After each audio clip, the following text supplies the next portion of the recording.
All right, welcome along to the RTÉ Soccer Podcast. I'm Raf Giallo. I'm joined this week by journalist David Sneyd. We've got former Cork City man Neil Horgan and also former Dundalk goalkeeper Gary Rogers. We're going to be looking back at the long weekend of action. We'll also be talking about the next Ireland squad. I'll be talking to Shelburne's Abbie Larkin and Peamount's Aine O'Gorman. But first, David, I think it's very fitting that you're actually sitting in the car right now, given your travails, over the last week. So the premise for this, obviously, is you wrote a brilliant piece for the 42 with David Webster and with Bastien Hery. So can you just give us the premise for it and why the car reference matters? Well, at the moment, I'm currently sitting in my car outside Abbottstown FAI waiting to go in for Jim Crawford's under 21 squad announcement. Thankfully, it's only around the corner in Blanche, so the mileage expenses aren't going to be as great.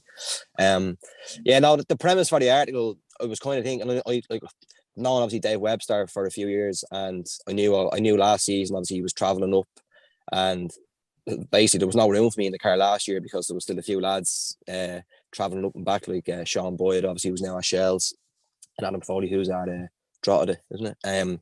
So as I was saying to him, I was just waiting for one of them to at least one of them to get sold or to leave so I could bunk into the car. And yeah, the original premise for it was just to kind of talk about just some of the like Finn Harps, like the great survivors. I'm raging now because in hindsight the article should have been called like Drive to Survive or something. Like that's essentially what they're doing. Yeah, but, you might get sued by Netflix for that now. I know, yeah, true. Well, the lawyers of the 42 can look after that. But yeah, and so it was just a basically just kind of to go through kind of just some of the amount of travelling, like the lads will know, the amount of travelling that footballers do.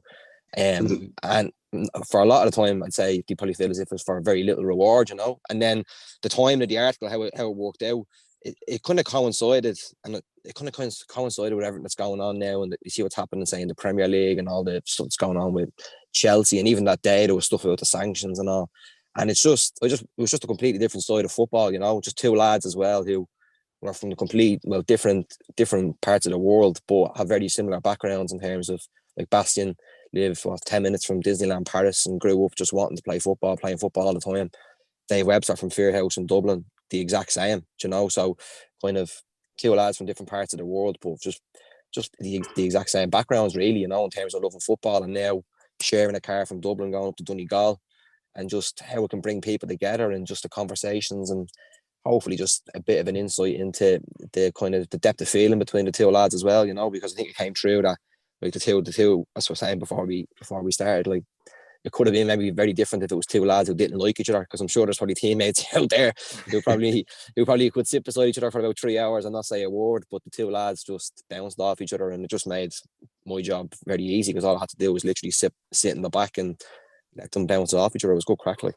Yeah, Ollie Horgan comes across, well, we all know he's a great character anyway, but just in terms of the trust he gives to these players, because they kind of outline it, like, he comes across as such a great manager, man manager particularly, and great character as well.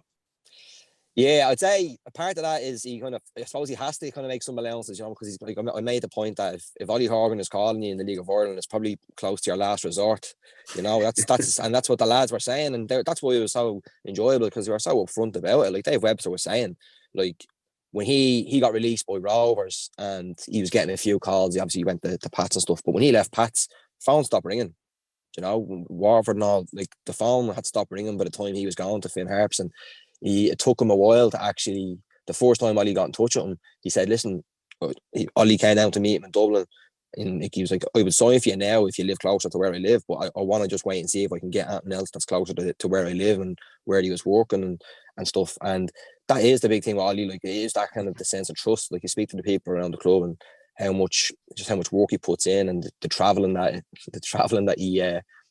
he would do, and the length that he would go to. And I think he was ready to go to Madagascar if Bastien had been in Madagascar instead of Paris. Although he's making the point, it's very easy for Ollie to try and swing it to go to Paris, to sell that, to go, I have to go and sign a player in Paris. Like, he could have made like a 25-minute phone call into a long weekend if he wanted to.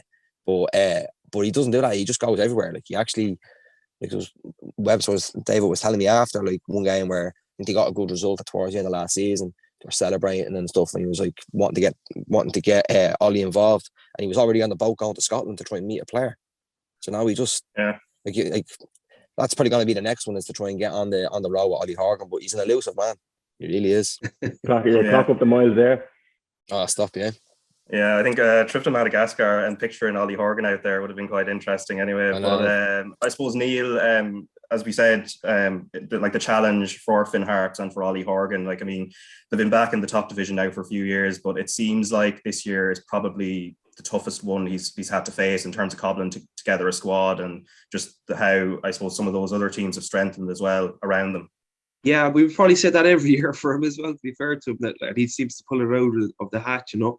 I thought David's art was very good because, from my own point of view, and I'd say Gary might be similar when he gets around to reading it, is that it brought me back to kind of when I was playing, and the magic of having kind of the international influence and players from outside your kind of, I suppose, range of experience, travelling in a car with you or on a bus, you know.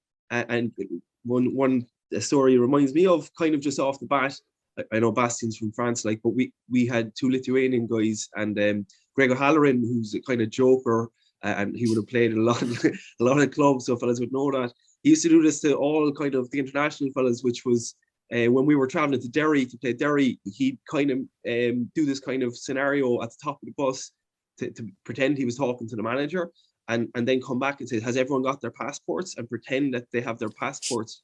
And the two lads at the back, the Lithuanian lads, thinking they need their passports to go to Derry, and losing it, like, going, I have no passport, I have no. So, like, there's a lovely thing that happens that you probably don't get when you're playing GA, or, you know, just because of the nature of it. Not always, I suppose. And David's art was very good, and the travelling part of that as well, which was in the article too. And of course, Finn Harps, like you said, Raf, every year it seems like he pulls it out, and he's had to go. I'm looking at his squad, and there's a lot of players there with international kind of caliber or coming from outside. He's had to kind of go to further lengths, it seems, to try and stay up. It seems to me, just starting off, looking at the league, we're only 6 or 7 games in, that there seems to be almost a demarcation line already between the top, I would say, the bottom 3 and the rest. Now that might change, but it seems like, you know, Drogheda, Finn Harps, and is it UCD? You know, it looks like there's a gap between them, and maybe Shelburne don't seem to be in that group, and so that's going to be difficult. But he's pulled it off before. I've no doubt he'll do it again, you know. Yeah, we'll discuss the long weekend of action. So obviously there were 2 rounds of action over the weekend, Friday and Monday, and that's going to come up. But you said the word international there a few times, and that is what we're going to switch to next, which is Stephen Kenny and an Ireland squad that is going to be named very, very soon. It's also come just after he has been confirmed to be in charge until Euro 2024. But first, let's listen to a clip of him, and then we'll discuss what's to come with the squad and with Kenny. It's only a minor delay, really. Like, I mean, from Christmas to March, we're here now. It's March, it's signed. So, you know, there's a lot of. It's not just myself. You know, you've got we've a whole background team that we've got to address and so forth. So, I think it's we're delighted. Listen, this is a good thing. We're not looking back and say, why did it take 3 months rather than a month or whatever. Like, I think it's you know, the whole board of the FAI, there's a whole wider sphere and so forth, and a lot of things have to be managed in a big organisation like this, you know. I think so. I think it's irrelevant, really. You know, the only thing that matters is that it's signed now and we can move forward. You know? Yeah, if I can add to that, Stephen, it was genuinely just the to and fro of a negotiation. Stephen wanted to get the contract right from his own perspective. We wanted it to be right for the association as well. We met in early December and we had a very positive meeting at that point. Stephen made it clear that he also wanted the contract to Keith Andrews and the rest of the coaching staff to be agreed as part of that process, so we added that into the mix as well. And we felt actually that we did it in a reasonable time, and the most important thing is that we've got the right contract and the right parameters for us to move forward. And it hasn't been straightforward, of course. We've had to, you know, come through a difficult period, and I think I think it's great that we can really focus on, you know, it's very clear now, you know, just focus on getting the team ready for the friendlies and for the Nations League, and because we've rebuilt the team, so we're not looking to overly experiment anymore. Now we know what we have now, and we you know, we've completely. There's a great great connection between the experienced players in the squad, who are brilliant professionals, brilliant role models for the younger players who've come in. And there is a great sort of spirit in the squad. You feel that over the last 10 games particularly, and over the last campaign really at times. I know we've played better in some matches than others, but you can feel it growing, and I feel we're going to get better again. All right, so that was Ireland manager Stephen Kenny speaking last week. So the first part of that, it's discussing how long it took for the contract to come together, because obviously the campaign ended way back in November, and then it's up until March here that it's been announced that he's staying on. The other voice as well, FAI CEO Jonathan Hill. And then the final part of that, of course, he was talking about the squad building they've had to do. I suppose, David, what wasn't in that clip but was addressed in the press conference last week was the need for a replacement for Anthony Barry, and Kenny has talked about that coming pretty soon ahead of these March friendlies. That has to be fundamental, though, given how important Barry was to the progress that Ireland made last year. Yeah, it's going to be interesting, because the appointment of Anthony Barry in the first place kind of came from a little bit of left field. I know he obviously would have worked with Rory Higgins before, who obviously has since left the setup as well. So there was a connection there. I know Stephen Kenny and Anthony Barry would have met a few times before obviously he was appointed, in terms of having chats about football and all the rest of it, and kind of seeing if they could actually work together and if it was a good fit. And I think it became clear pretty quickly that it would be. It was an interesting, even tying in with the whole negotiations around the contract, because there was this narrative that kind of came that afterwards, that the good upturn in form with the setup was obviously mostly down to Anthony Barry, and was kind of underplaying maybe the efforts that Stephen Kenny would have had in this. Clearly, it was a bit of both, obviously, in terms of the coaching aspect of it with Anthony Barry on the training pitch, but it was also very clear that you could see Stephen Kenny's influence as a manager coming through in terms of building that connection, but also getting the messages across. And I did a piece for the 42 in December, basically speaking to various people just within the current setup and around the FAI, and getting a sense of, well, how did the year go? Because if you look at where it started to where it ended, it's a major turnaround. A lot of people on the outside wouldn't have expected Stephen Kenny to be able to turn things around to the manner of what he did. And one reference point that kept on coming back to me from speaking to people was the training camp that Ireland had in Spain during the summer, when obviously he got the first win against Andorra. Now, Anthony Barry wasn't there for the first part of that, because obviously Chelsea were involved with the Champions League final. And speaking to players and even staff then, that was a point where the connection between Stephen Kenny and some of the players and the messages that he was getting across, as was put to me, was basically things clicked. And then you tie that into the work that was continually being done on the training pitch. And that's when the turnaround obviously began. And that didn't go unnoticed even within the FAI, in terms of when the contract negotiations would have started properly. When I think Jonathan Hill mentioned there, he first met in December. I think he met in Sheffield. But even people within the FAI board who would have been a bit sceptical of, well, where is this going? What's actually happening?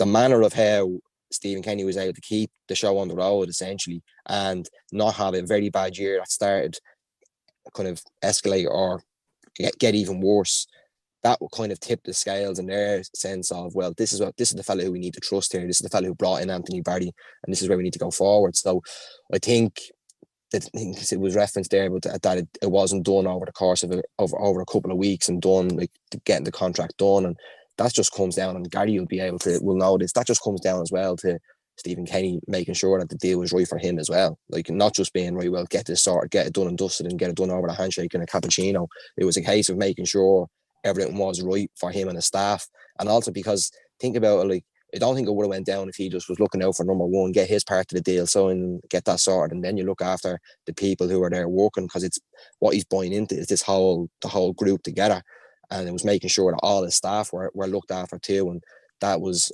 as it was made reference to there by Jonathan Hill, but even within the staff as well, that was a big thing, and you need that togetherness, especially at international level, and I think that will hopefully tell in the following year when, as Stephen Kenny mentioned there, it's about kicking on now and getting that level of consistency and building on it and maintaining it. Yeah, and Belgium and Lithuania are the games that are coming up towards the end of the month on the 26th and the 29th. Two very, very different challenges, obviously friendlies, but still at the same time, they, as you said, there is something is building there and something is brewing. And the squad seems very settled, but obviously there are a couple of injuries. Adam Ida, Andrew Omabamidele, both of those probably won't be involved anyway, but outside of it, there are players that are being talked up for coming in, Gary. I know a few weeks ago you were talking about Evan Ferguson potentially being given a chance. Maybe that might not necessarily happen, but there's the likes of Festi Ebosele, there's Zach El-Bouzetti, who I was chatting to a few weeks ago, Conor Coventry, Conor Ronan, who scored a brilliant goal at the weekend in the Scottish Cup, and then the likes of Jimmy Dunn. But Gary, like, who would you like to see kind of brought in maybe just to fill out parts of the squad and to maybe be given a bit of a chance as well? Yeah, well, you look at probably Conor Ronan, and he's kind of probably similar to Jamie McGrath in terms of what he did last year. This time last year, we were talking about him coming into the squad, and Conor Ronan is doing a really good job for St Mirren. Obviously scored a great goal the weekend, so you probably see the likes of him coming in. I know I would have kind of tipped up Evan Ferguson, but he's probably just not playing enough football right now. And he's eligible for the under-19s and the under-21s. So the under-19s have qualifiers coming up, the elite qualifiers coming up into George's Park in the next week. So he could find himself in that 19 squad or the 21 squad, or indeed the senior squad. Darragh Shea is back from injury as well, so he'd probably come back into the group, having been missing for a while. So there's lots of different options there, and I think you'll probably see maybe 3 or 4 new faces come into this squad for the 2 friendlies, because Stephen does know the nucleus of his squad from his tenure already, so he's experimented and he's got a good grasp of it. He'll probably use the 2 games to maybe experiment a little bit more, but have a kind of a core group there. But yeah, you could see a couple of new faces coming in, and again, all the guys you were mentioning, like Festi El-Bouzetti has been doing brilliant for Derby County, and like he's a real live wire and plays in a number of different positions. But I do think Conor Ronan possibly might come in the 10. I know he's played for Stephen in the under-21s in that 10 position, so he's a player that I wouldn't be surprised to see come into the equation. And Neil, for yourself, in terms of additions to the squad for these 2 games, like, who would you like to see brought in? Obviously, maybe it would be filling out where there's certain people unavailable through injury. I think looking back at the games and the improvements that David has referred to, I'd agree with Gary in general, in that I think that whilst he might do a tiny bit more experimenting, I think I'd like to see it kind of, fixing a team and, a 16 that he can rely upon. And maybe the likes of Conor Ronan now. I think perhaps up front is where we need probably to experiment a little bit more. Personally, I think at the back he's got experience. He's got Darragh coming back into the team. He's got experience. The midfield has kind of worked out well in the last few games as well. I think up front is where he might do a little bit more experimenting, and maybe Conor Ronan. But I've been very encouraged. I think everyone has, I suppose. But by the way that I know he referred to it in that clip you showed. The blend of youth and experience, and you can see that. I know as a former League of Ireland player, I think Seamus Coleman has been brilliant, absolutely brilliant with Ireland. I know he's kind of been left out of the team at one point. He's come back in. He's under pressure, it seems, at Everton. I'm not sure, that could be just a passing thing or not. I know they're down the end of the league, but I have to say the likes of him, Duffy coming back, they've shown real leadership to the young guys around them, and like that bodes well for the future. And I'd like to see those guys still in the team coming into 2024 if possible. Stephen. That's what. But on that point, sorry for cutting across your Raf. But on that point, Stephen Kenny was very clear in the Sunday newspaper section of the press conference of the weekend, where he came out and basically said that he wants Seamus Coleman leading Ireland out at the Euros.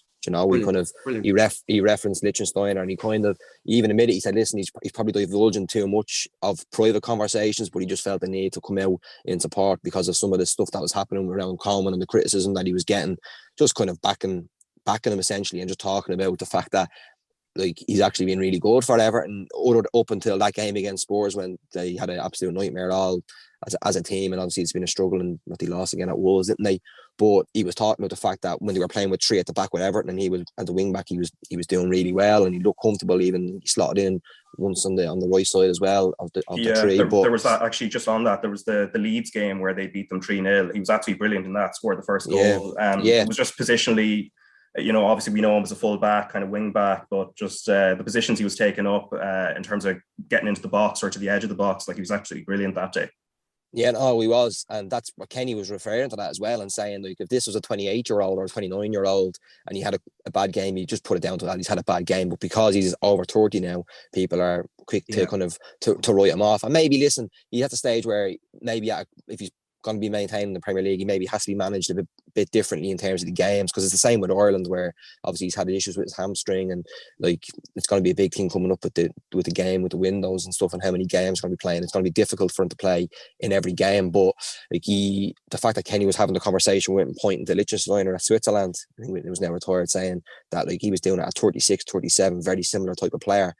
That this is what you can do, and this is where he wants him leading Ireland now at the Euros in 2024. So I think that was a big thing for him to come out and support it. Not that I don't think Seamus Coleman needed to hear that from Stephen Kenny, but again, it's just an indication of just a manager kind of sticking up for his player and his captain, you know. It would be a fantastic thing to do, like if they get there and James Coleman is captain. Sorry, Raf. I mean, that would be fantastic for the whole of Irish football, because you know the guy is a model. Like, in fairness, in terms of how he operates, how he talks in the media, how he's not. You know, he had brilliant time in GA. He speaks really well in terms of that. He's from Donegal. He had a great time with Sligo Rovers, and he's not. You know, you can see the humility in the guy. I just think it would be amazing if he was leading Ireland in 2024, you know. And you're right, Neil, there, because he brings so much more to the group. Like internally, like he's absolutely brilliant in around the group, and every player that comes into the squad, he has, you know, he's the first man over to welcome them. He'll know them. He'll know how they've been doing. He knows the game inside out and the players inside out, and he's so important in that group. Yeah. And I think Stephen is 100% right to come out and back him. Not that he needs backing, like he's a top class player. Like he's a top class player. There's no doubt about it. It has been for a number of years. And I don't think anyone would be doubting him. It's just that, look, in the Premier League, everything is highlighted, you know, because nothing is missed. And if you have a bad game, it's easy to point out the mistakes. But what he brings to the table is phenomenal in the group. Yeah, and it also helps that Matt Doherty's in brilliant form. I was going to ask you about him, Neil, because at the start of the season, obviously Emerson Royale was starting for Spurs, and Doherty, there was a sense maybe that his career was drifting at club level at least. But the last few weeks, he seems to have really pushed on. And again, there was a great piece in The Athletic by Michael Cox where it shows just that his role, like he's never been one for pace, but it's again his positional ability, his ability to interlink with players inside of him that seems to have really brought his form back. Yeah, I think he's a modern fullback. I think, like, in terms of his pace, I think he's got a different engine at some points. Honestly, well, certainly than me anyway. Obviously, that's clear. But when he has this kind of ability to cover the ground, it may not be pace off the cuff, but I think he's phenomenal going forward. I do, and I think he's a real asset to Ireland. Whether he's starting for Spurs or not. I mean, you have to find a place for him to play, because he brings he's like Trent Alexander for Ireland almost, in what he can potentially do for Ireland. Obviously, he doesn't take set pieces in that. And another former League of Ireland player too, right? Wasn't it Bohs he was with? So, like, these are all very positive stories. They're good guys. It seems to be the case that even the guys who aren't League of Ireland players, I know I'm very League of Ireland central here, but the likes of Duffy and that, they're all buying into this kind of honest New Ireland approach. We all work very hard together. We'll be behind Stephen Kenny. We're tight as a group, and we have ability and experience with that as well. And I think he's a massive part of it going forward. And I'm delighted to see him back in the Spurs setup and doing so well. Yeah, and just on the final thing on the international scene, in regards to the goalkeepers, Gary, I'm sure that'll be a point of interest for me. Obviously, we've got three great goalkeepers, and shouldn't forget Mark Travers in there as well, who's been great for Bournemouth this season. There's obviously two games, so maybe three doesn't really fit into two. But how would you like to see that managed? Because obviously Gavin Bazunu owns the shirt. Caoimhín Kelleher, as we've seen when he gets his cameos for Liverpool, has been outstanding. And then there's the possibility of kind of getting Travers game time as well. How do you think Kenny will go for it, or how would you like to see him kind of deploy them over those two games? Yeah, look, it's probably a complex enough issue, because you've got three keepers there, and you need to kind of, like, with goalkeepers, like 45 minutes is just not great. Like, you need to play. So, like, I think it is difficult. Like, Caoimhín has been unfortunate in terms of he missed out with injury in key times when he probably would have got into the squad, and Gavin has benefited from that hugely. But Gavin has taken it by the scruff of the neck and been absolutely sensational. So And arguably, Mark Travers has had the best season to date. He's playing at the highest standard regularly. Like, I know Keevan is playing the Premier League when he does play, but Mark is, you know, he's the top keeper in the Championship right now with the most clean sheets. So it's a hard one to kind of decipher what Stephen will do. I don't think there's any doubt that he'll definitely give. I think he'll give Keevan a game. You know, whether he starts him in the Belgian game or the Lithuanian game, I think he'll play him in one of them. And what he does, like with Gavin and Mark, in terms of, like, he knows what he's going to get from Gavin now, but it's important to keep him playing because he is a young keeper as well. So, yeah, whether he plays Mark or Gavin in the second game or the first game, I'm not 100% sure what way it'll go, but I do think Keevan will get one of the games. Yeah, so we'll be watching that squad announcement with interest to see what names can make it in. But now I think it's time to talk League of Ireland. We have 2 rounds of fixtures, and we're going to start with the Premier Division. And Friday, Shamrock Rovers beat Bohemians 1-0 in the derby. Finn Harps lost 2-0 at home to St. Pat's, obviously with the build-up there from David, who followed a few of the players up in the lead up to that. Shelburne drew 1-1 with Dundalk. Drogheda lost 3-0 at home to Sligo Rovers, who we'll talk about a little bit in detail here because they've been in great form over that weekend. UCD versus Derry was postponed. And then on Monday, Pats beat UCD 2-0. Derry City beat Drogheda 2-0 as well. Sligo Rovers beat Finn Harps 3-1. Dundalk and Shamrock Rovers drew 0-0. And Bohemians and Shelburne in the Northside derby, it was 1-1 at Dalymount. But let's start with Shamrock Rovers, Gary. There's sort of just looking at the results, there's a bit of a disparity between their home and away form. At home, they seem to have kind of got past every challenge, including the derby against Bohemians, which obviously was going to be tricky given the nature of that fixture. But away from home, no goals from open play yet. What is the disparity? What have you noticed about them where it's slightly different? Obviously, with the caveat that the 3 away games they've had have been quite difficult. Yeah, look, I think I'm probably looking at Shamrock Rovers. Like, at home, they're always going to be difficult to beat, and you know, you'll expect them to pick up the majority of the points at home. Going away from home, I think, you know, you probably underestimate the amount of games Shamrock Rovers have that are derbies. You know, you look at, you know, they're going to have Shells, Bohemians, St. Pat's, and Dundalk, like it or not, is a derby for them as well, because there's no love lost between Dundalk and Shamrock Rovers. So you look at all them games, it's going to be very difficult to win all them games. And the one thing that I would have noticed, obviously you look at the amount of midfielders they have, like Watts and Jack and Mandrew and Burke and McCann, all these guys vying for the same kind of position essentially. And there has been, you know, a little bit of, there's been a few signs that all is not well in that kind of group dynamic. And we were like, I think it was Mandrew come off against St. Pat's and didn't shake the manager's hand, or the assistant managers and stuff like that. So like, from the outside looking in, it's going to be hard to manage and keep everyone when they're not playing. When you have that sort of quality, like, it's great having a really good squad and massive quality, but to keep everyone pulling in the same direction and keep that squad happy, that's the difficulty. And I think obviously going to Dundalk last night in a 0-0 draw, you know, this is what I'm saying about derbies and Dundalk games, to pick up all the maximum points. I think it's going to be a huge challenge from this year. Obviously Derry have upped their game, and then Rory Higgins has come in and did really well last year when he came in, and now he's added a little bit more quality to the squad, and they look like a real threat. And obviously St. Pat's and Sligo have started really well as well. So it's a difficult one to kind of gauge. Like, Shamrock Rovers would still be favourites to win the title, but it's kind of a new challenge for them, you know, and for Stephen Bradley with the amount of players that he's got there, and like I said, the amount of derbies throughout the season, you know, to take maximum points from all of them is a massive ask.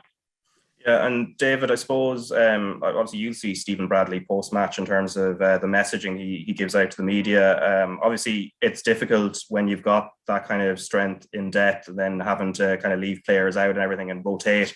Like, he does seem to suggest that there is no issue in terms of keeping everybody happy, and that as the season rolls on, he'll be able to manage to do that. But like, what's your kind of reading of the situation?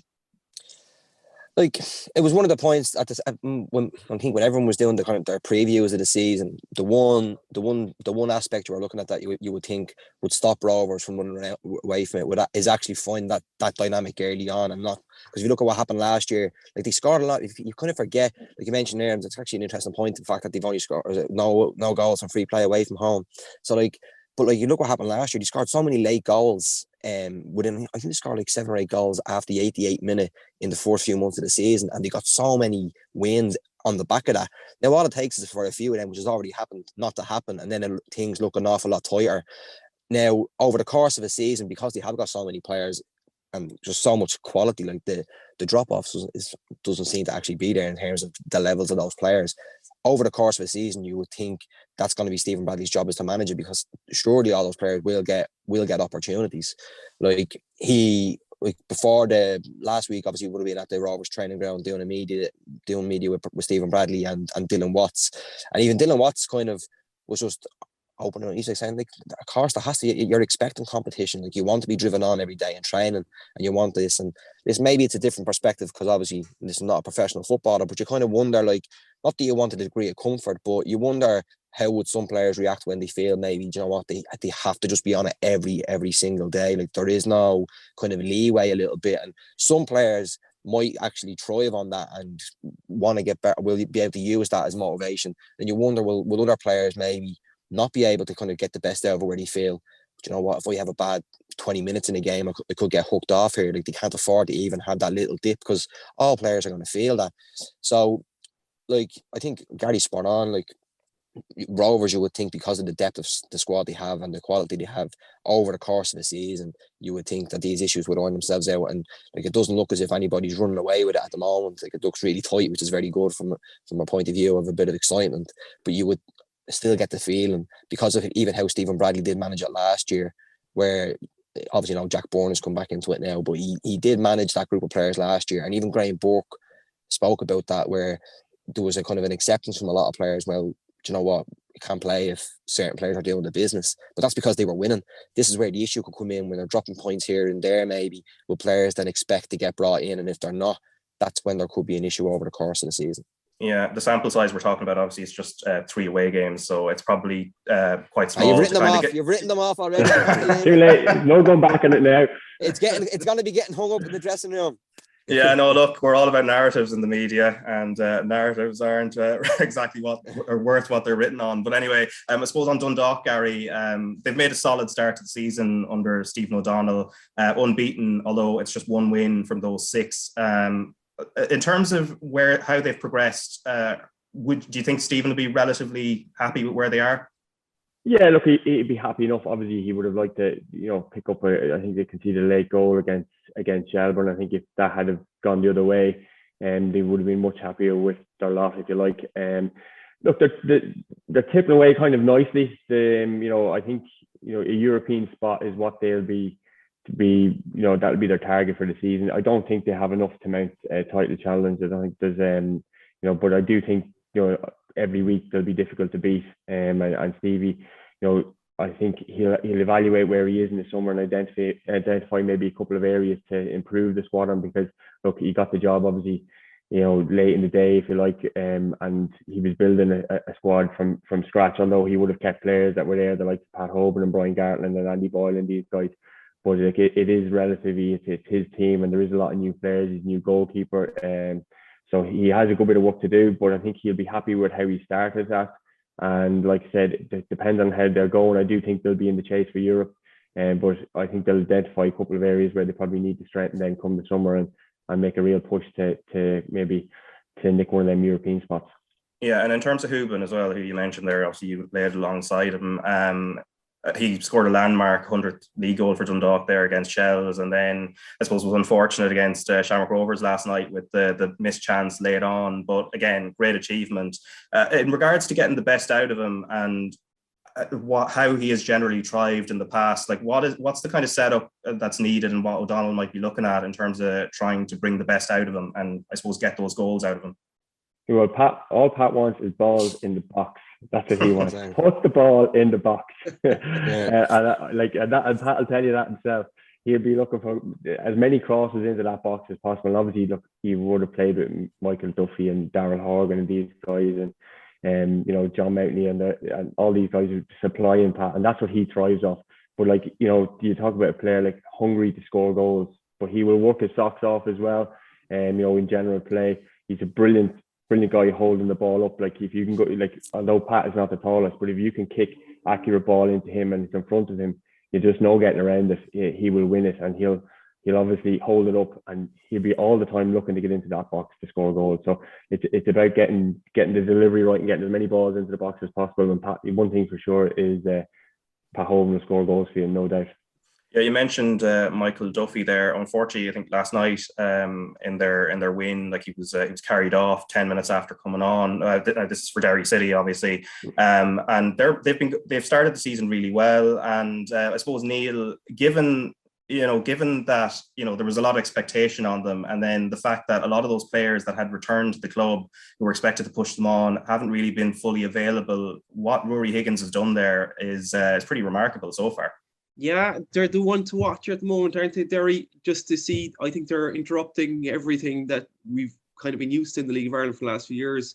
They're going to be a real challenge for Rovers, I think. If not this year, maybe next year. I think, given the backer that they have, given the guys they've been able to bring in, there's been Derry guys spread around the league for a long time who were winning leagues with, either Dundalk or Rovers. They've got a lot of them back. That used to be a problem with Cork clubs as well, where our best players would get spread out. And if you get them back, you can challenge.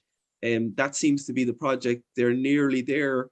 I think this year, just looking from virtually from the outside completely, it's very hard to do all that change in a year. Rory Higgins is doing a brilliant job. Obviously, he's got great experience himself playing with Derry. And he was part of a very successful Derry team that we were competitive with when I was playing. And he'll know how to get it back to that level, and Stephen Kenny being his manager then, they were at such a level, where they were winning rounds of Europe.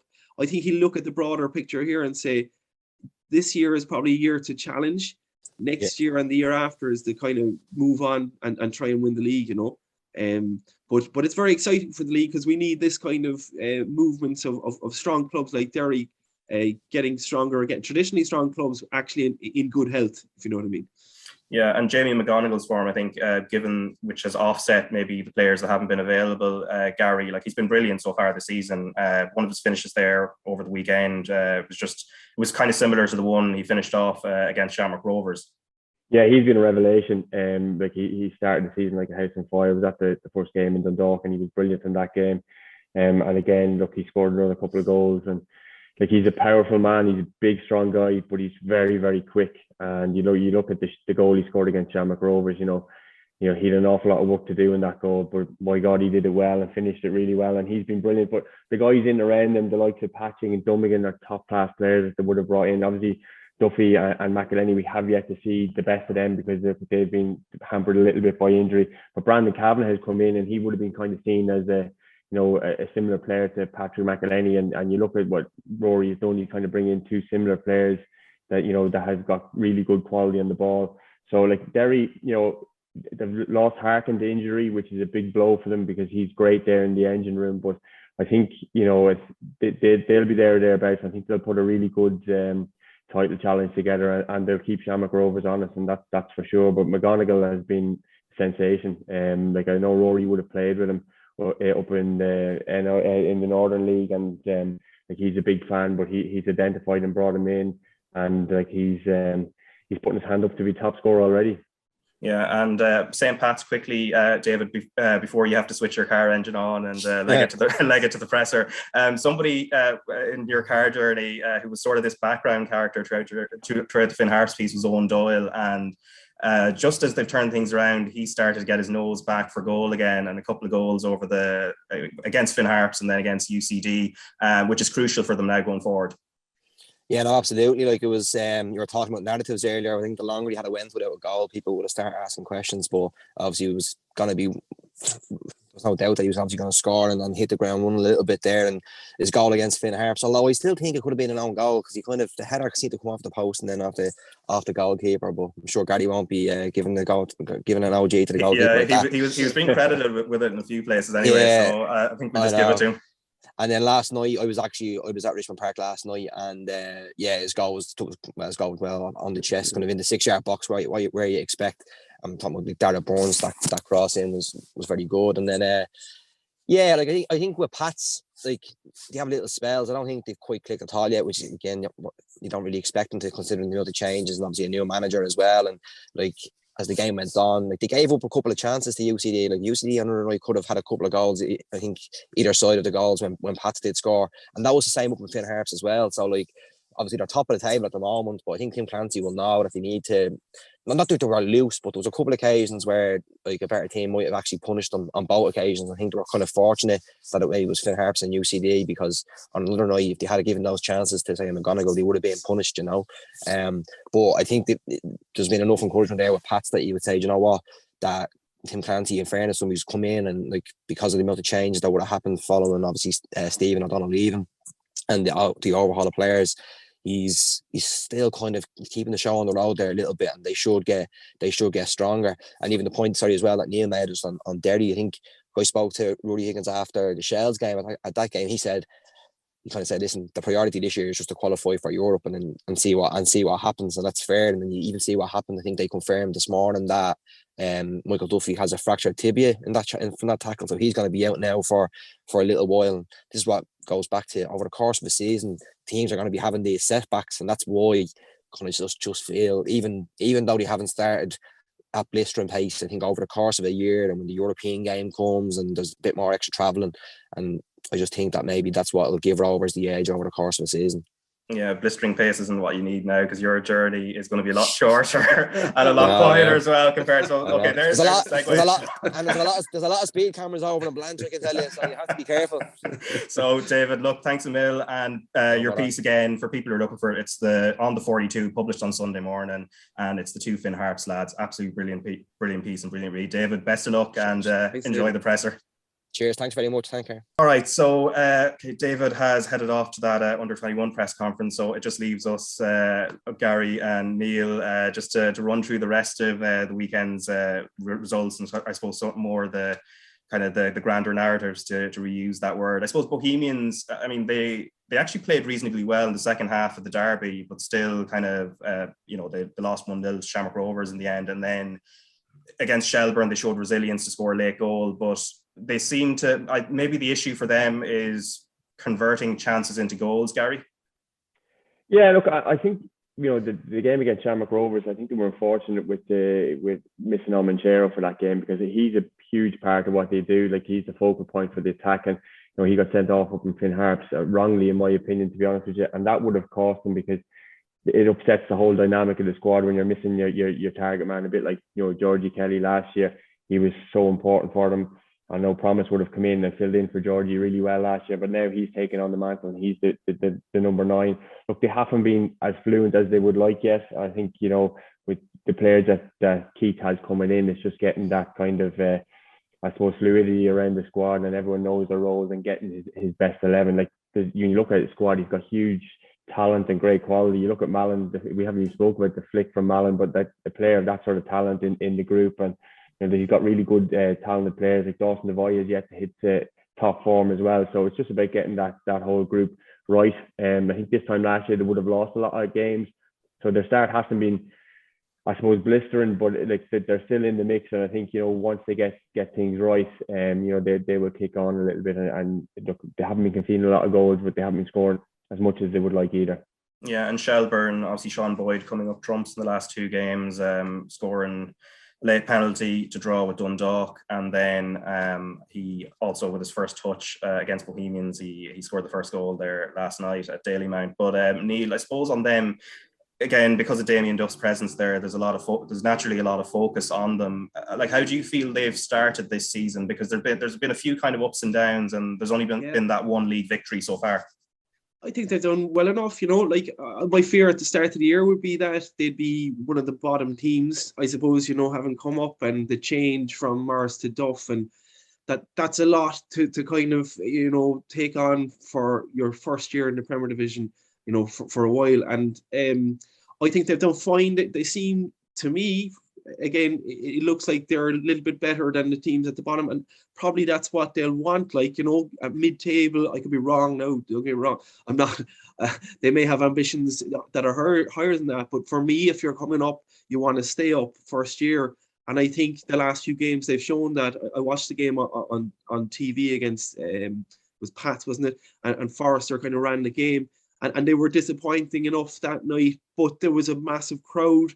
It was great to see Tolka Park like that. I mean, I've been missing Tolka Park since it stopped being that kind of entity, which was a great place for Irish football, you know.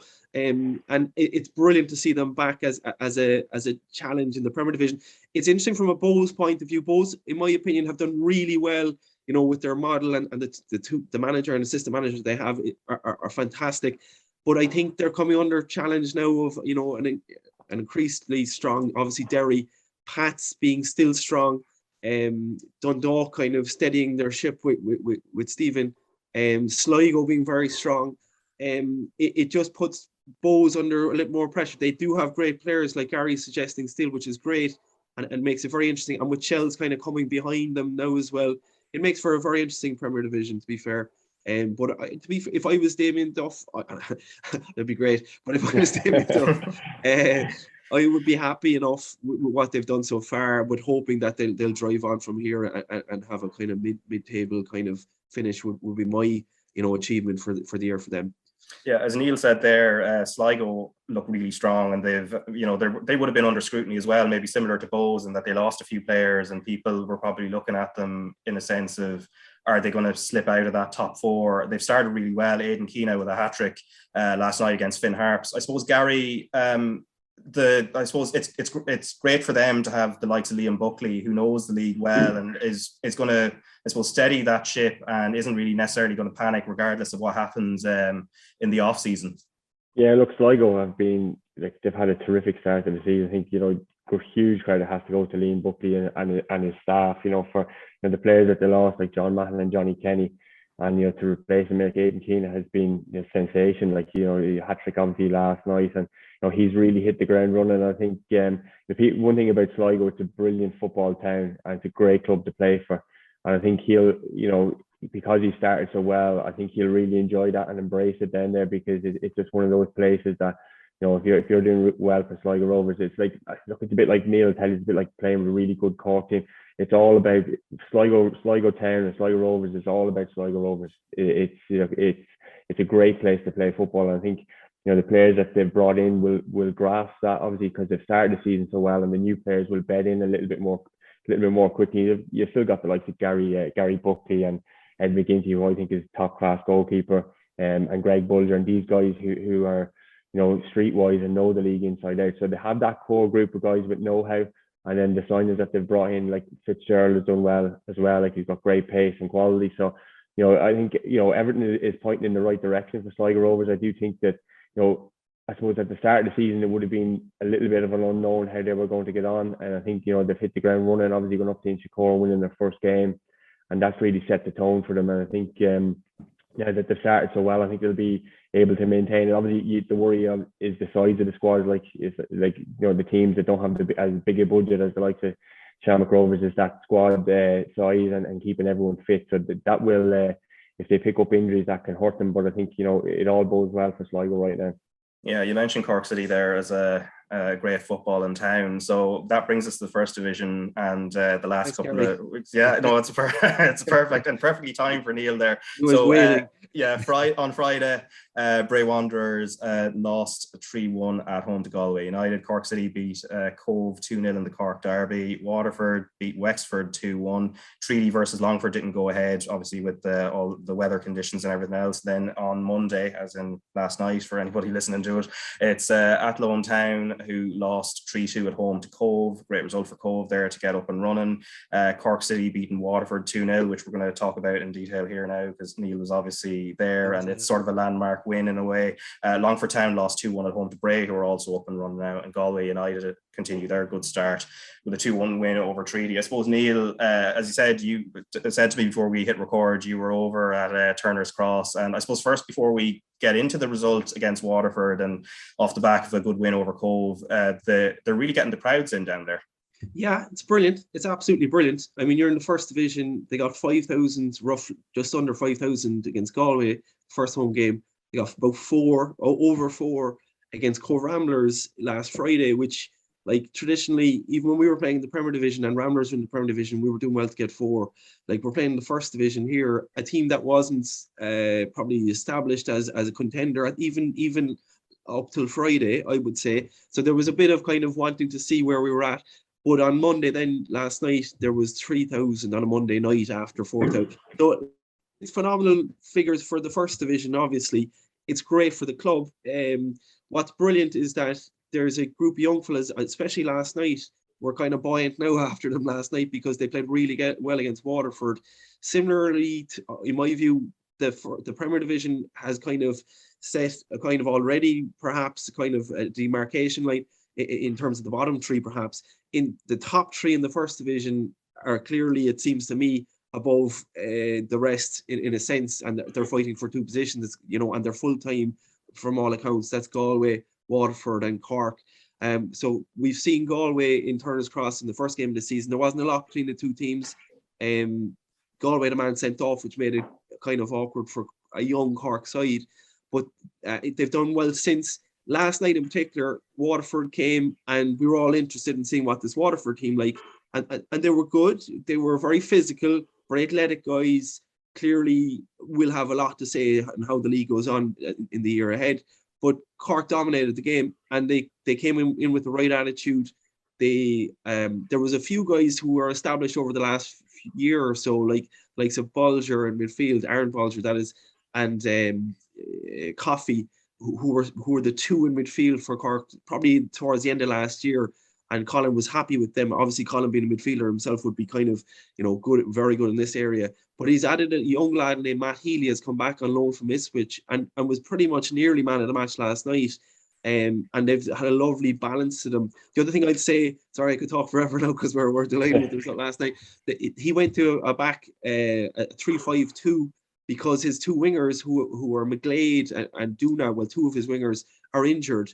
And it brought in 2 wing backs, 2 very honest but very good wing backs. Guys come through the academy, Dara Crowley and Cian Bargary, who played brilliantly, very athletic.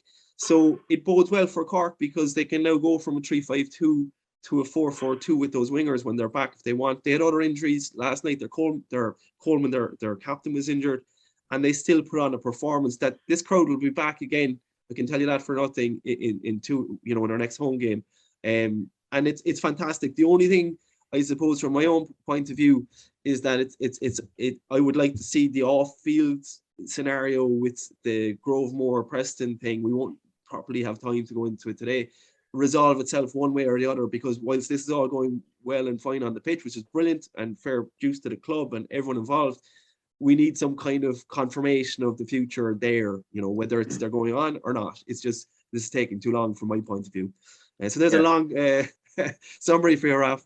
Yeah. we won't necessarily end it there, because I think one thing, as you said, it bodes well the way they beat Waterford, who were pretty much the favourites in the First Division. The challenge for them, like, they started the season off with that 6-0 win over Bray, and then they got, they were pegged back by Galway then the following week. The challenge now, I guess, is to build on this, what is a really good 2-0 win over a really good Waterford side, and not get caught the next time, because I suppose that can happen to teams sometimes, where get a great result and then drop off. And there's still young lads, like the majority of them, like there's very few of those lads, if any. I kind of think now, Mark McNulty maybe, who were involved in the team that won a double and all that, who would have been up against Gary for with Dundalk as a kind of rivalry.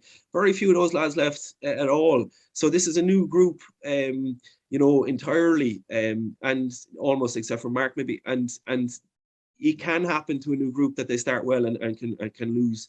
The only thing I'd say is that they have momentum now at an early part of the season. They've had a kind of setback with the Galway match. You'd be hoping, it's a long year. And to be fair to Waterford, I think Ian Morris would probably just think they didn't turn up in the first half last night and turn us cross for whatever reason.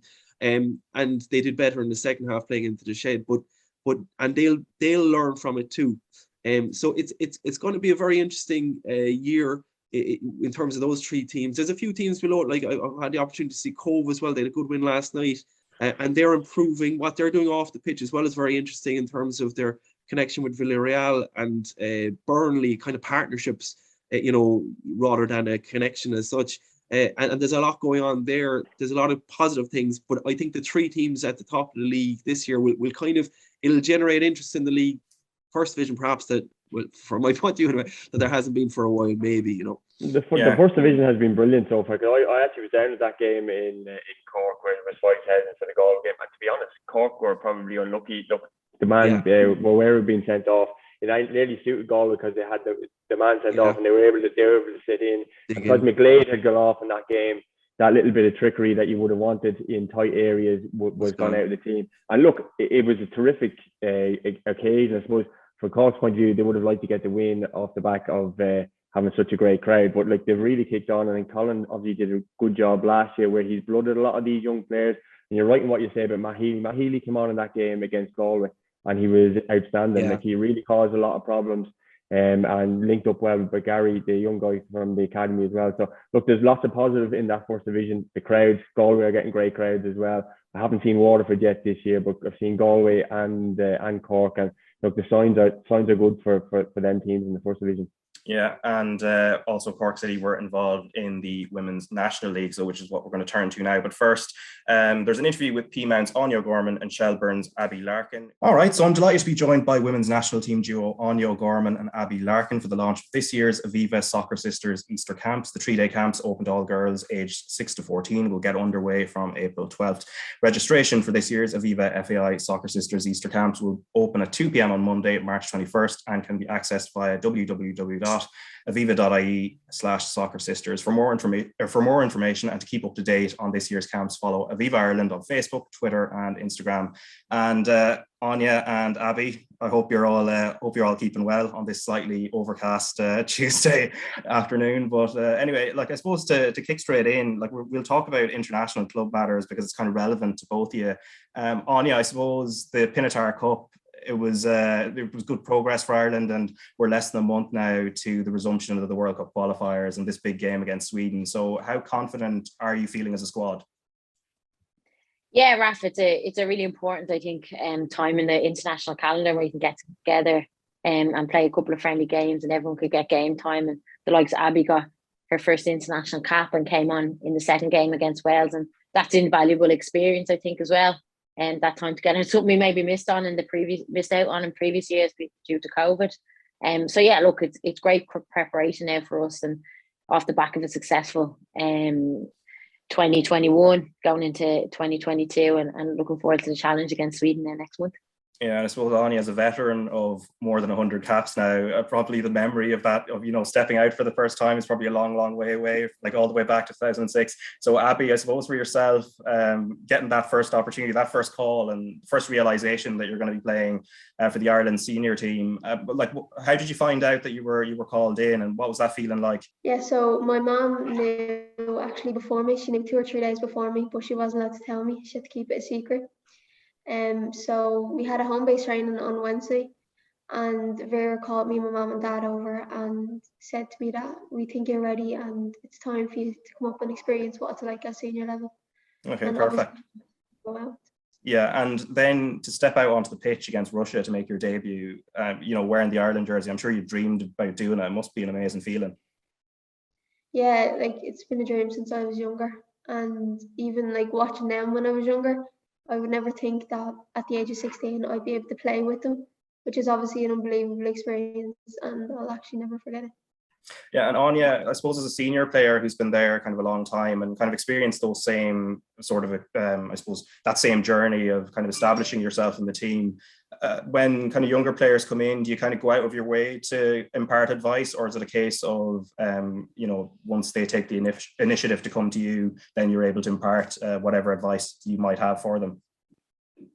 Yeah, look, I think Abbie kind of stepped into the camp and she was surrounded by a few younger players, and LOI, and like, I think she just took it in her stride, and she kind of goes out and plays with no fear, has all the talent, technical ability, and she showed that in the game against Russia, I think, as well.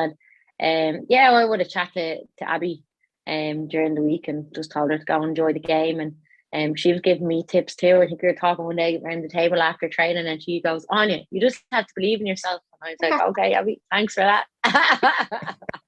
Yeah, so it's a perfect two-way street. But obviously you've had the experience in this qualifying campaign of those kind of gritty games. There was the Sweden game where you were obviously unlucky just with the, that goal that went in for Sweden could have gone the other side of the post easily. But then to follow it up then with resilience against Finland to win in such a landmark game. Are those the kind of templates you're looking at for this Sweden away game now next month? Look, we put in a great performance against Sweden. I think we showed great resilience in that game, and we were actually kind of pushing them all the way till the end of the game. We had them on the back foot as well, so we can take that as a positive going into the next game. But I think Sweden's a game that was off the back of the Olympics, and they'd won silver medal, and they probably should have won gold. And I think they've kind of built up a bit more momentum since then with their friendly games in the last international window as well. So look, it's going to be a Sweden team that's back at the top of their game as well. You can see Blackstenius over playing for Arsenal, banging in goals, scored 2 goals at the weekend. So running no illusions, it's going to be a really tough task and a really good challenge, and a chance for us to test ourselves against the best of the world and see where we're at. And it's one we're really looking forward to. Yeah, and before then, of course, there's plenty of league action domestically between Peamount and Shelburne, and a sort of resumption of what was an exciting last season and the season before. Abbie, I guess for yourself, the last year has been really exciting when you kind of go back to your debut against Galway, and also doing that in style, getting player of the match and then scoring in it as well, which is amazing. And also at the same time of kind of Shells pushing for the league. So I presume, did you put yourself under any pressure given the club had kind of ambitions of pushing for a league title, but at the same time, you're only coming in at the age of 16, and I suppose there shouldn't really be any pressure on you individually. Yeah, I didn't really feel any pressure. I think I was just, the nerves were kind of getting at me because I obviously didn't want to let the team down, and I'm obviously up there for a reason. So I'm just going to do what I normally do and just focus on the games, not let anything get in the way. Yeah, and being part of a squad that goes on to win the league, and especially in the dramatic circumstances in which it occurred, it must be brilliant and kind of amazing as well. Yeah, definitely. Even I don't think we were actually expecting to win the league. We thought Peamount had it, but sorry, Aine. But I want to talk about this. Yeah, it was obviously an unbelievable night about winning the league. So yeah, and as you kind of alluded to there, in regards to Aine, obviously probably not the best night to remember from a Peamount point of view, but I was listening to Karen Duggan speaking to journalist Kathleen McNamee I think it was straight after that night, as tables turned at the top of the league, and Karen Duggan was kind of saying she had that kind of feeling of wanting to go out straight back onto the pitch and kind of start the league all over again. I guess, is that the same emotion for yourself? And in a way, is that sort of a positive given you're looking to bounce back more or less straight away? Yeah, I think the only positive we can take from the nature and the way we lost the league last year is that it's going to motivate us for this season, and a lot of lessons to be learned, and it will just better us going forward, I think, into this year. And we've got off to a good start, but it's still a long way to go. Yeah, you've had 10 goals now in 2 games, so that is a brilliant start. I guess yourself first. I suppose last season maybe people looked at it as a kind of 2-team league at the top in the end, but Wexford were very close by, and then they obviously went and won the cup as well. So are you looking at this season sort of as a 3-way battle at the very top as it progresses? Look, I think obviously Shell's be strong. Wexford are going to be strong this year. I think that they will be contenders and pushing for the league again this year. And I think DLR, Galway, and them clubs won't be too far behind. Athlone are improving all the time. Sligo just new into the league. This year is going to be an invaluable experience for them, and I think they will go on and go from strength to strength. Yeah, and Abbie, I suppose finally on the Shells point of view, of course, you're defending the title, and unfortunately the game at the weekend didn't go ahead, but you started with a win against Bohemians on the opening day. How confident are you as a squad kind of going forward, and I suppose being involved in that battle that Aine's talking about there? Yeah, I think we're pretty confident. We had a good win against Bohs, only 1-0, but we probably could have got more goals, but we can't do anything about that. But yeah, I think we're confident. We can't really drop the heads around, because we did win the league last year, but it's obviously there's a lot more work that we need to work on. as a team. Yeah, and we'll see how that progresses now over this year between both club and international. So Aine and Abbie, thanks a million for taking the time, and looking forward to see how you get on both domestically, and obviously looking forward to seeing Ireland against Sweden on the 12th of April as well. So thanks very much. Thanks, Raf. Okay, that was Aine O'Gorman and Abbie Larkin. The Aviva Soccer Sisters camps take place from Monday, 4th of April to Friday, 15th of April at participating clubs nationwide and open to all girls aged 6 to 14. And in terms of the results over the weekend in the Women's National League, so games were called off between Treaty and Cork and Wexford and Shelburne on Saturday. But the games that did go ahead was Bohemians 1, Athlone 1, Galway 0, Peamount 4. So Peamount continued their good start to the season. That's 10 goals in 2 games for them. The newcomers Sligo Rovers lost 3-0 at home to DLR Waves. And I suppose finally, before we check out the fixtures that are coming up this Friday, before the international break, Manchester City in the Premier League last night, Crystal Palace, who have now kept them scoreless in both their games this season, which is quite a remarkable feat for Patrick Vieira's side. Did either of you get to catch any of the highlights, or what I suppose maybe in the grander, and to use the word narrative again, in terms of the title race with Liverpool playing Arsenal, everything kind of bunches together. I suppose, Gary, I'll throw that one at you. Yeah, look, I suppose it's great to see a title race. I think, Liverpool and Manchester City are battling it out. Obviously, this battle's going on for fourth place as well, but Liverpool are really hitting their stride and are in really good form. Obviously, seen the goals the weekend. Obviously, there's a bit of ongoings with Mohamed Salah and getting his contract across the line, possibly. But it's great to have a title race. Hopefully, it'll go down to the wire, because they're two excellent sides, and obviously still in Champions League football as well. So there's lots of football to look forward to there. I'm a Liverpool fan myself, and I think they've been brilliant. And one thing I wanted to mention, actually, Roberto Lopez in the African League. I mean, literally, the guy was marking Mane, and he had a fantastic, he represented the League of Ireland very well in the group stages. He was man of the match in every game. But he basically a League of Ireland player playing in the international stage, right, against the likes of Mane. I just think that's worth mentioning, right? And doing really well flying the flag. But bring it back to Liverpool. Mane is my favourite player, actually. I have an ongoing thing about Mane versus Salah with friends of mine. But it's Quiveen Kelleher. I have to mention the Cork man. He may play a role here yet in the league. You don't know. He's done everything that's been asked of him each time. I know, obviously, the guy in front of him is phenomenal. But it bodes well. And look, it's very exciting that there's a title race, as Gary was saying. Yeah, I presume you would have enjoyed the Africa Cup of Nations final then, with Mane kind of getting one over. Yeah, I did. That was exactly that thing.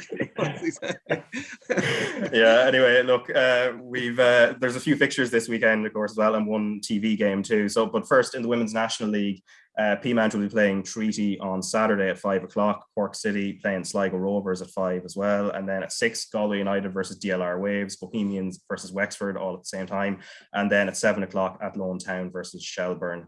And in terms of the men's game, and these are the last fixtures before the international break, where we'll be switching focus to Ireland and Stephen Kenny and games against Belgium and Lithuania. But on Friday, UCD play Bohemians at 5:00 at the Bowl. Derry City play St. Pat's at the Ryan McBride Brandywell Stadium. That's a 7:45 kickoff. Shelbourne play Finn Harps, Drogheda up against Dundalk, and then Shamrock Rovers against Sligo Rovers. And it's the loud derby there between Drogheda and Dundalk that is going to be live on RTÉ2 and the RTÉ player. I presume, Gary, you're going to be making your way up to that one rather than sitting at home.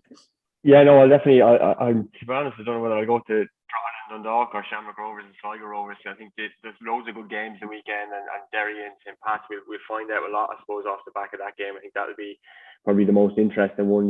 Two teams that have had really good starts this season. Obviously, St. Pat's with 4 wins from 6, and Derry at top of the table. So it's there's lots of good games. So definitely, I'll be encouraging people to get out there. I think there's been a really good momentum in terms of the amount of people that are going to watch games, which is brilliant. I like to see people going to support their own clubs, which is terrific. I'm sure Neil would agree with me on that. To get out to your local club. Like, there's great crowds in Cork and Galway and all over the country. It's brilliant. Yeah, and in the first division, of course, Treaty United will be playing Cork City, and I presume again we might be seeing Neil trekking over to Limerick for that one, or have you made plans yet? it's I've seen obviously it's off the back of St. Patrick's Day as well, so I don't know. Well, yeah, I would see, but I've seen Treaty play against Cove, and actually you should mention them because last year they were in their first year they were fantastic in the league. They're a challenge to the top three. They should probably be mentioned in that light. They might be one who can break into it, and I wouldn't rule that out either because they've done so much good work. But I probably won't make the Treaty match out that day. Fair enough. And also that night later on, it's Wexford versus Longford Town, Athlone Town versus Galway United, Cove Ramblers versus Bray Wanderers. And I think that actually brings us to a close. So Gary and Neil, enjoy your weekends, enjoy St. Patrick's Day and everything that has to offer this year. And sure, we'll all be back at some stage on the podcast in the coming weeks. But best of luck, and also thanks to David Sneyd as well for popping in. Thanks, Rob.